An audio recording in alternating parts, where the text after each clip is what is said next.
Race Week at Newport, presented by Rolex. And a big thanks to our regatta sponsors, Hammett's Hotel and Helly Hansen. Well, it's now day 2 of Race Week here at Newport, presented by Rolex.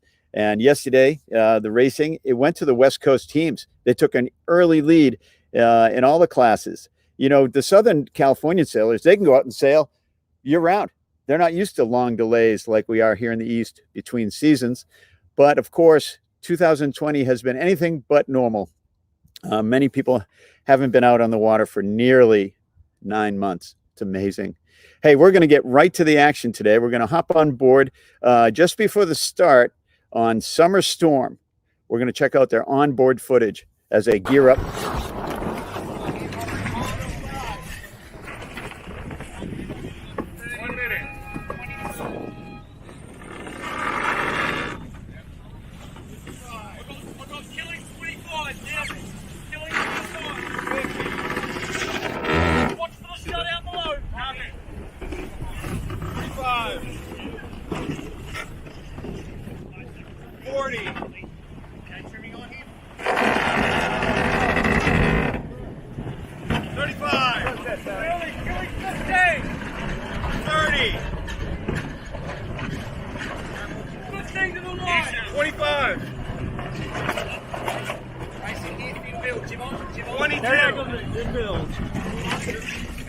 Heads out. 17, 15, 14, 13, 12, 11, 10, 9, 8, 7, big ones, boys. 6, come on. 5, you got a squad here.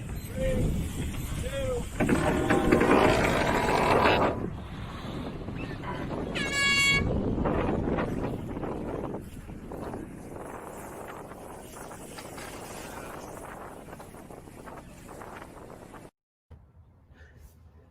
And off they go. Love that just before the storm. Watching these big boats gear up for the start is really amazing.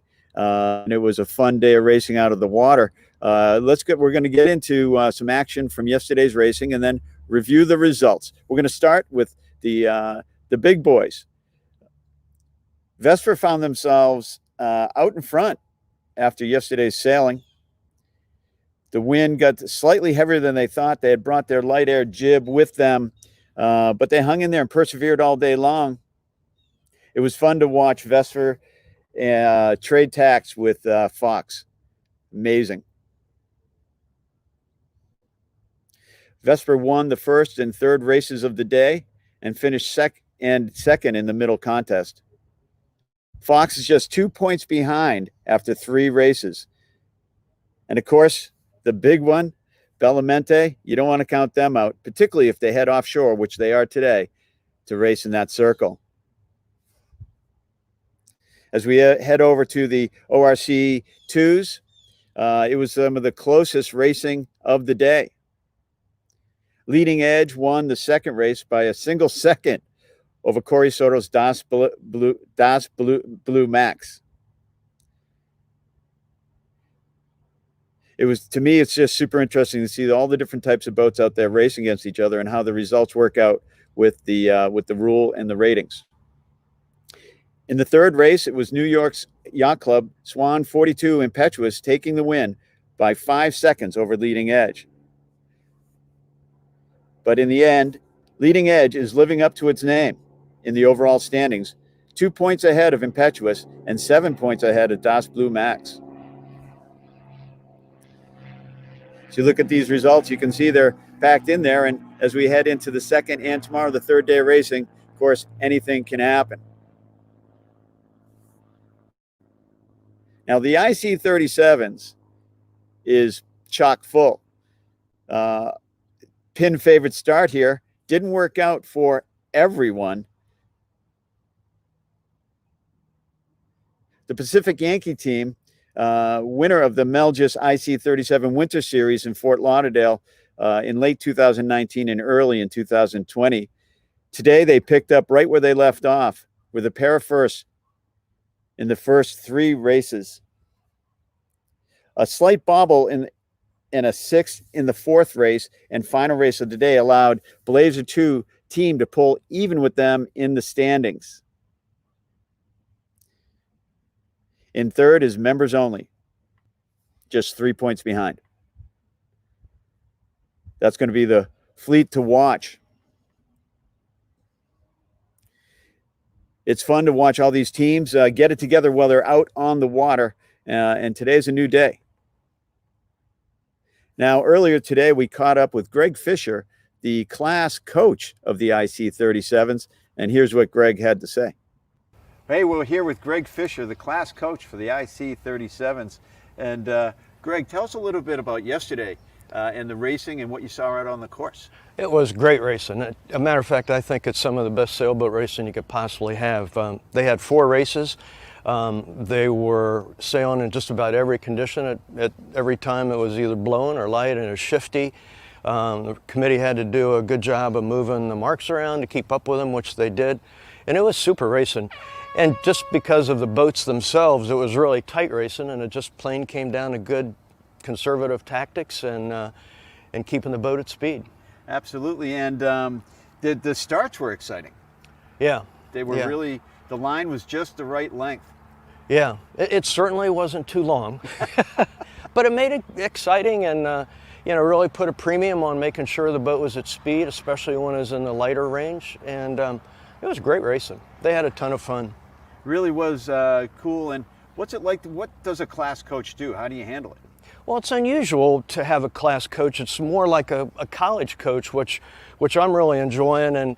And my role is to help everybody out there, be there to support them if they have questions, if they need help with their sail trim. This past 2 days, I've been riding with Tim Healy and from North Sails, and that's really been cool because Tim obviously knows the boats, knows the sails. We'd go up behind almost everybody and talk to them a little bit, take video of them, and really try to help them. And maybe you might say, especially in the group that are new to the 37, to help them get up to speed, so it's pretty equal all the way around the course.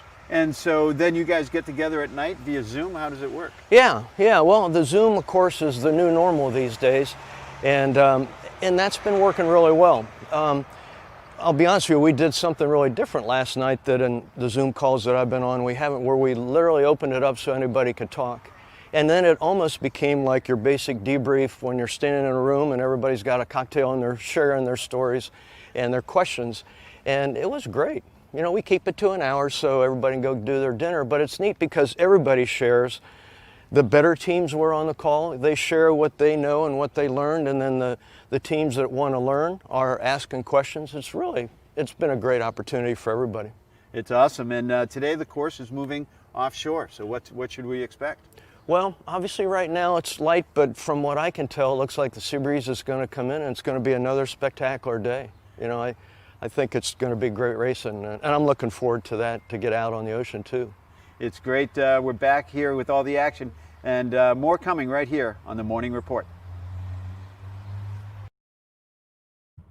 So a legend, of course, Greg Fisher, and coaching these IC-37s with all of his insight. On the boat with Tim Healy, doesn't get much better than that, hanging out with a world champion and getting coached by them. So as these teams gear up each day, their footwork and their boat handling skills are just going to keep on increasing above where it already is. And I think it's going to be awesome.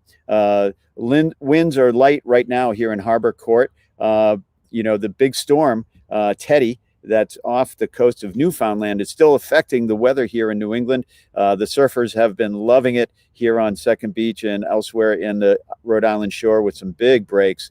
But what we're expecting is that this northwester will finally die down. Right now it's in the single digits. Temperatures are going to get up around the 80s today. Of course, with the thermal influence here in this bay, that means sea breeze right out of the southwest this afternoon. The wind stronger offshore where we're going to be racing. They're thinking that the wind speeds could get up to 10 to 15 knots for a beautiful classic day here in Newport. Check back in with us at the end of the day for all your updates and results, and we'll see you out there on the water.